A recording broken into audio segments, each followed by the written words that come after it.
अंधेरा, सन्नाटा और एक ऐसी जगह जहां जाने के नाम से ही लोगों के रूह कांप उठती है। आज के इस सफर में हम एक बहुत ही रहस्यमयी और डरावनी दुनिया में कदम रखने वाले हैं। सांसें थाम लीजिए, क्योंकि हम एक ऐसी खौफनाक कहानी के पन्नों को पलटने जा रहे हैं जो अनंतपुर जिले के एक दूर दराज गांव कृष्णापुरम की गहराइयों में दफन है। ये द ब्लड बुक यानी रक्त ग्रंथ का रहस्य है। एक ऐसी शापित लाइब्रेरी जिसके बारे में आज भी वहां के लोग बात करने से कतराते हैं। चलिए इस रहस्य की बिल्कुल शुरुआत में चलते हैं। बात है साल 1920 की, जब एक अनजान विदेशी तांत्रिक ने भारी एकांत में अपनी जान दे दी थी।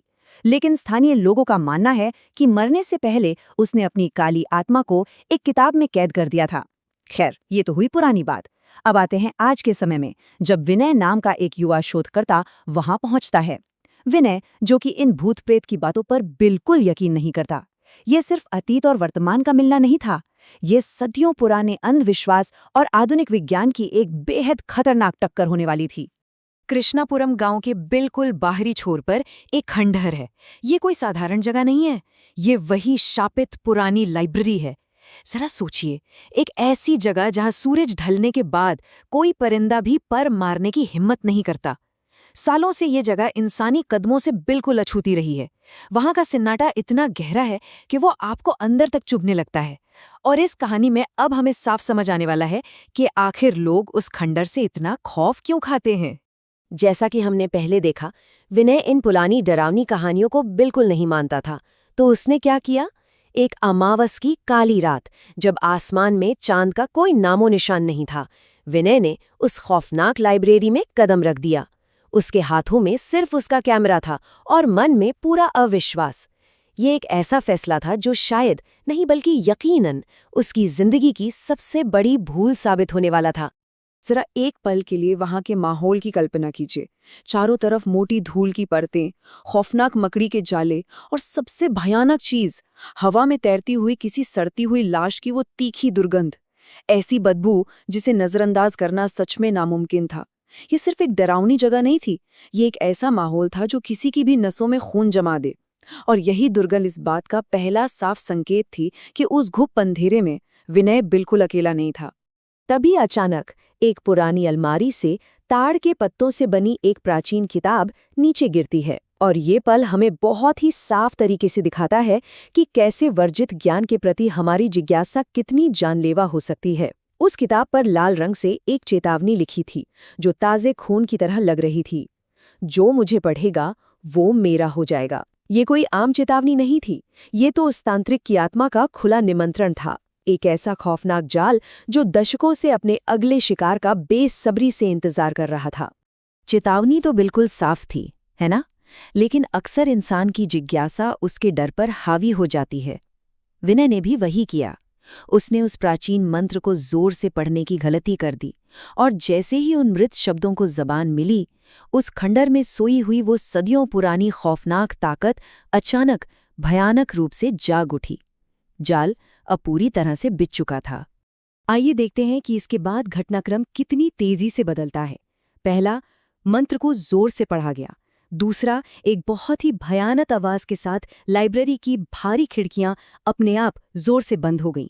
और तीसरा, अलमारियों में रखी सारी धूल भरी किताबें हवा में किसी डरावने पक्षियों के झुंड की तरह तेजी से उड़ने लगीं। ये सब इतनी जल्दी हुआ कि संभलने का मौका ही नहीं मिला। एक सामान्य सी रात अचानक एक भयानक अलौकिक खौफ में बदल चुकी थी।